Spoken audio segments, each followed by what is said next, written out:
Many years ago, when I was living in the UK, the country went through a serious sugar shortage. It wasn't just a minor inconvenience. Shops were rationing supplies, shelves were empty, and people were genuinely stressed over something as basic as sugar.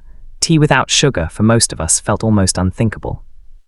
After weeks of checking different shops, I finally managed to get hold of 2 precious £2 bags. I remember feeling oddly proud as I carried them home, as if I'd just secured contraband. Sugar had become that valuable. At the time, I was living in rented accommodation known as a bedsit. It was essentially one large room with a small kitchenette sectioned off by a thin partition. Storage space was minimal. There were no proper cupboards, just a single cabinet fixed high on the wall. That's where I kept my sugar, poured into a plastic container with a tight lid. Every Friday afternoon, my landlady would come to collect the rent. I wasn't usually home when she arrived, so I left the money inside my rent book, placed neatly on top of the sugar caddy. It had been that way for months, and there had never been any issues. At least, not at first. One afternoon, while making a cup of tea, I opened the sugar container and paused. Something felt off. The level seemed slightly lower than I remembered. I dismissed it, assuming my memory was playing tricks on me. After all, stress was high, and sugar was being used carefully, but still used. A few days later, I noticed it again. The container was visibly emptier. Then, after rent collection that Friday, it was lower still. By the following week, the sugar was almost gone. I knew I hadn't used that much. I lived alone. I drank maybe 2 cups of tea a day. Even during a shortage, that amount didn't make sense.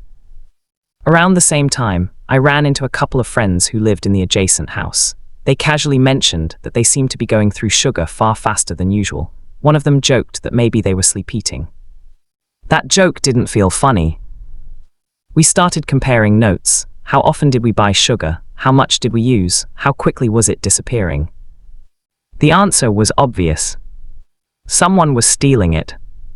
We spoke to the other tenants in my building.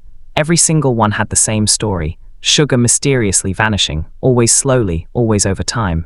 Never enough to be immediately obvious, just enough to drain containers dry. There was only one common link. Our landlady. She had access to every room.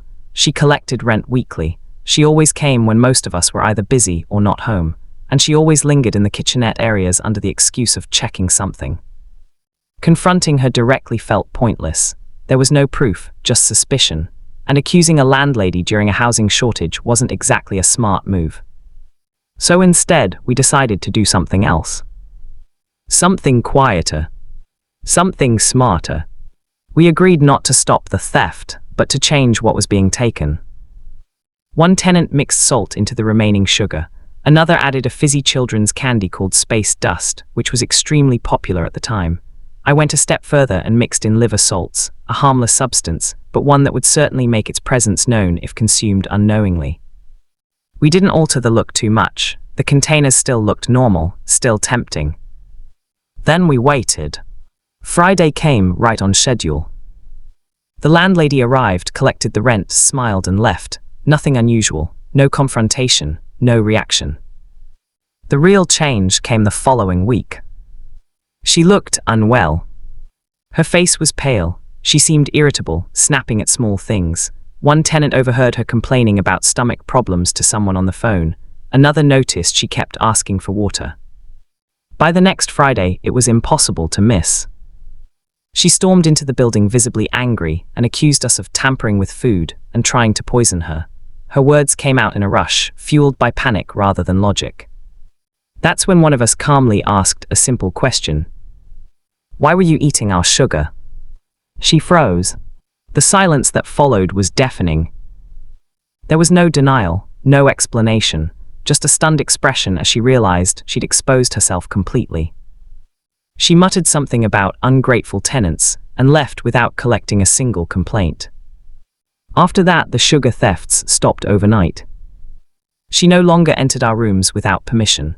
Rent collection became quick and strictly professional, and she never again placed anything on top of our cabinets or looked us directly in the eye. We never reported her, we never escalated it. We didn't need to. She learned her lesson the hard way, using her own greed. During a shortage, she tried to take from people who had very little. And in the end, the only thing she stole was her own peace. Sometimes the best revenge isn't loud. It's patient. And sometimes, karma doesn't need help. Just a little sugar, teacup without handle,